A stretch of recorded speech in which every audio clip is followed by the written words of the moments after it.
Una señal. Detrás de las ondas. Historias de reportero. Se graba entrevista con el Dr. Huber. 5, 4, 3, 2, 1. Pues muy buenos días a la doctora Alicia Ortega y al doctor Robert Huber que nos acompañan aquí en Radio Educación. Es una visita muy honrosa para nosotros.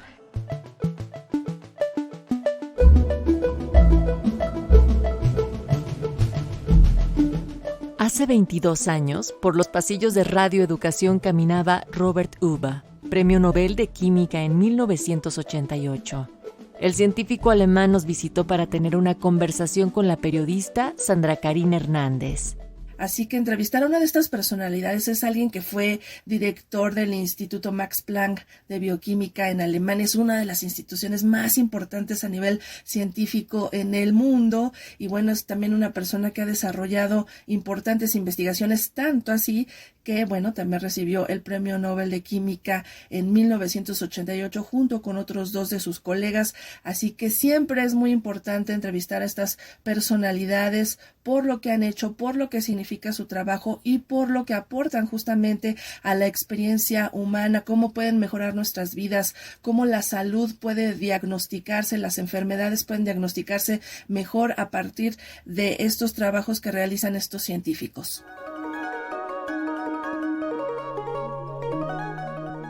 La doctora Ortega nos va a ayudar con la traducción. Y la primera pregunta que le queremos hacer al doctor Huber es ¿cómo se inició en la ciencia? ¿Qué fue el llamado que le hizo a acudir a la ciencia? ¿Cómo empezó? Well, I was interested in school times very much in chemistry. So I knew already very early. Su entrada a las ciencias empezó quizás desde muy temprana edad, cuando estaba en la escuela, en el colegio. Se interesó por la química.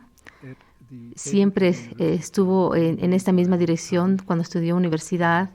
Hizo su posgrado también en el estudio de la química. Siempre estuvo interesado por la química. Su estudio los realizó en la Universidad Técnica de Múnich, en la ciudad de Múnich, que es la ciudad de donde él es. Dice que tiene una carrera bastante derecha en el sentido de que siempre estuvo interesado, desde muy temprana edad estuvo interesado por la química, o sea que no hubo ninguna desviación a lo largo de su carrera. Esto le valió el que a la edad de los 31 años se hiciese director del Instituto Max Planck de Bioquímica. Es una edad bastante temprana con muchas posibilidades desde el punto de vista de recursos para la investigación, para él poder desarrollar su trabajo, que ha estado básicamente basado en la cristalografía y el estudio de las proteínas,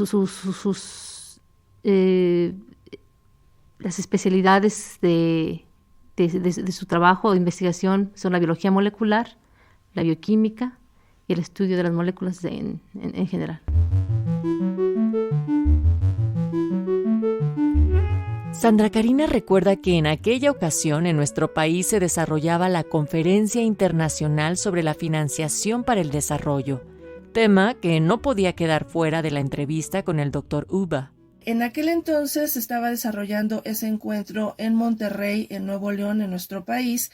Y bueno, el doctor no vino a esa conferencia, pero era muy importante situar el contexto de la entrevista tomando en cuenta ese encuentro porque se estaba hablando a nivel mundial de cuáles serían estos elementos en los que debería de invertirse para fomentar el desarrollo en todas las sociedades. Obviamente la ciencia tiene que estar incluida ahí y bueno, los científicos tenían que levantar la mano para decir somos importantes, la ciencia es importante. En el mundo, en el primer mundo, pues lo tienen muy claro, pero en países como el nuestro, que está en vías de desarrollo y también en los países del tercer mundo, pues la ciencia siempre se hace a un lado, esto no importa, esto no es urgente. Doctor, en cuanto a la investigación, ¿cómo decidir cuáles son los temas y los campos en los que se debe de investigar? En este momento se lleva a cabo la Conferencia Internacional de las Naciones Unidas para Financiación de Desarrollo en Monterrey, México, y se va a decidir en qué invertir para propiciar el desarrollo en el mundo. Mucho de esto tiene que ver con la ciencia. ¿Cómo puede la ciencia contribuir a ese desarrollo y en qué campos debe hacerlo? Lo que se dice de este siglo es que este siglo le pertenece a la biología.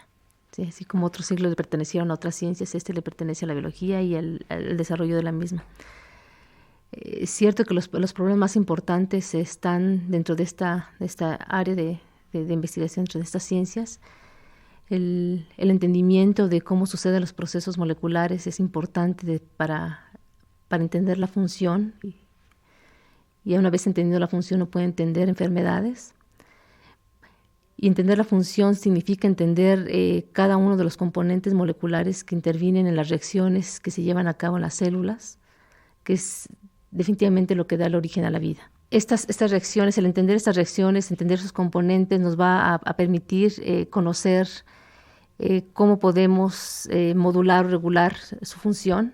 Let me add one thing and say that above all of it is peace. There is no peace. Sobre todo, antes de pensar en cómo se desarrollan las ciencias biológicas o lo de la energía, sobre todo esto está en entender que lo más importante es la paz. Que el profesor Huber sabe lo que esto significa. Vivió en Alemania, nació en Alemania cuando era niño, estaba en los tiempos de la guerra. En el 45, dice, el país estaba y su ciudad en particular devastados por la guerra. Es entendible que la paz sea uno de los aspectos fundamentales para entender el desarrollo de todo lo que venga con ella, la ciencia, la tecnología, etc. Y cómo conseguir que la paz aparezca en los pueblos, en la humanidad. Bueno, una de las sugerencias que nos habla el profesor Huber es educación. Si no hay educación, hay muy pocas posibilidades de que uno entienda cómo vivir en armonía, cómo vivir en paz. La tarea que tienen los países desarrollados en fomentar y apoyar a los países que se encuentran en conflictos en el mundo es una cosa que tiene que mirarse más de cerca. Dr. Huber, usted decía que el esfuerzo de todos debería de estar encaminado a lograr la paz. En ese sentido, la ciencia debería de estar fuera de las limitaciones de las naciones. La ciencia debería de quitarse nacionalidades. Very much so. Science research is truly international. Sí, definitivamente la investigación es internacional, no debe haber fronteras.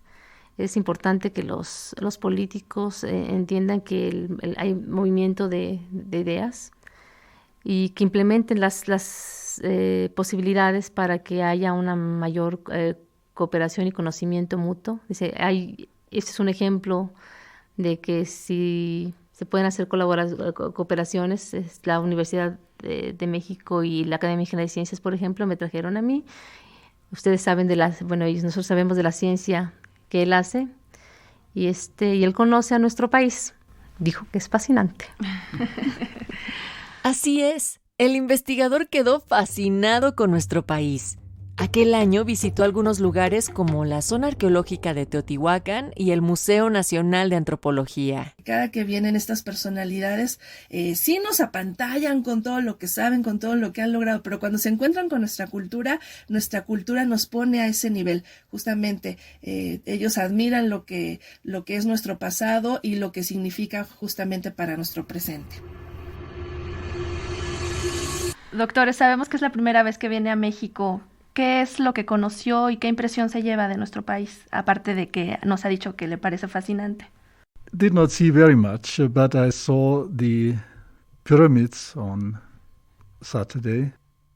Bueno, dice que realmente vio poco, por lo de la amplitud del país y de su gente, sí, yo creo que vio poco, en los pocos días que estuvo aquí. En estos pocos días visitó las pirámides, el sábado pasado, visitó el Museo de Antropología, en donde se dio cuenta del desarrollo de las culturas prehispánicas en México. Y fue sorprendente para él porque no lo conocía en esos términos. conoció un poco de las montañas del sur que se encuentran al sur de la Ciudad de México, rumbo a Cuernavaca, lo que le recuerda su tierra natal, Alemania, y un poco quizás de la Ciudad de México. Se quedó con ganas de conocer los volcanes, porque es ¿cómo se dice? Un fanático, un admirador de los volcanes, y conocer también la parte tropical y los lugares en donde se desarrolló la cultura maya, que efectivamente esto lo va a dejar para una siguiente visita a México.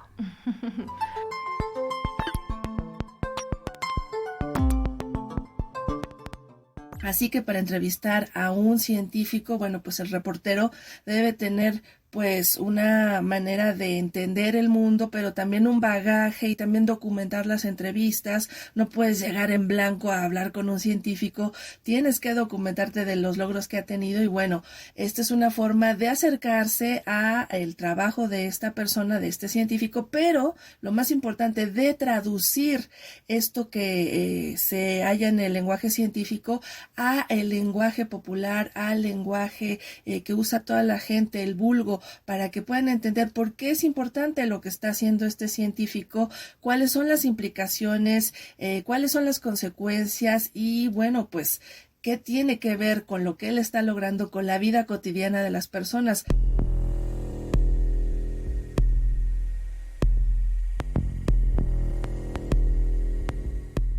Robert Uba, junto con Johann Weizsäcker y Hartmut Michel, recibió el Premio Nobel de Química en 1988 por obtener el cristal de la primera proteína de membrana que tiene que ver con el centro reactivo fotosintético de cianobacterias.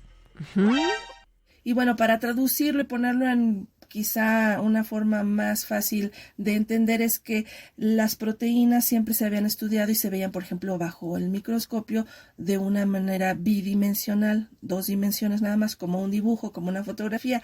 Y a partir de los trabajos que estos científicos hicieron, se pudo obtener justamente un diagrama tridimensional de estas proteínas, de cómo funcionan. Esto es lo importante, no nada más obtener el modelo tridimensional, sino que esto ayudaba a saber cómo funcionaban cada una de las partes que componían estas proteínas y también ayudaba a poder verlas a nivel atómico. Esto fue lo importante de estos trabajos que, pues como ya dijimos, les valió haber recibido el Premio Nobel de Química en 1988 y bueno, pues por eso muchos científicos han podido desarrollar sus propias investigaciones a partir de estos trabajos que primero hicieron Hubert y sus compañeros. Sí, efectivamente. El periodista tiene la labor de traducir e interpretar el lenguaje técnico a uno más sencillo y claro. La secuencia del genoma humano y las implicaciones éticas encabezaban la prensa de aquella época cuando se realizó este encuentro entre Sandra Karina Hernández y Robert Uba. Doctor, pero parece que la ciencia aún no ha sido entendida por el público en general. A veces asustan sus logros. ¿Usted qué opina, por ejemplo, en el proyecto de secuenciación del genoma humano y de la cuestión de clonación? ¿Qué sucede con la ética de un científico en esos momentos? Scientists are no better people than the average, but I think they are also not. Los científicos no son mejores personas que los otros. Tienen mucha responsabilidad y él sí considera que el cómo se ha abordado la investigación científica con respecto al genoma o a la clonación se ha hecho con responsabilidad por parte de los científicos, que de hecho hubo un poco más de moratoria por parte de los científicos que por parte de los políticos. Y esta moratoria precisamente se debía tratar de entender mejor si no iba a haber implicaciones negativas en la investigación de este tipo. La clonación en bacterias se hace desde hace un buen tiempo. Y gracias a este tipo de prácticas, de esta metodología, se ha podido avanzar mucho en la biología molecular, la biología estructural. El que se pueda ser capaz de ahora clonar embriones con propósitos de obtener órganos para trasplantes es un área de investigación fascinante que dice no debe de quedarse fuera del los proyectos para invertir en investigación. Hay algunos países que todavía no lo aceptan, pero esto es una cosa que tiene que ser revalorada y tiene que ser aceptada. Que si se toman las cosas, la investigación en general, en manos de gente que tiene malas intenciones para usarla, de eso no se le debe culpar al científico. El científico va en busca de la verdad, en busca de implementar y mejorar la calidad de vida. Y si alguien toma los resultados de estas investigaciones en situaciones negativas, no es responsabilidad del científico, definitivamente. La entrevista a Robert Uba, Premio Nobel de Química, la realizó la periodista Sandra Karina Hernández hace más de 20 años y se transmitió en el noticiario cultural Su Casa y Otros Viajes. Participamos en este programa Luis Luna, Fructuoso López, Sandra Karina Hernández, Natalia Luna, Claudia Guzmán y Carla Núñez. Una señal. Detrás de las ondas. Historias de reportero.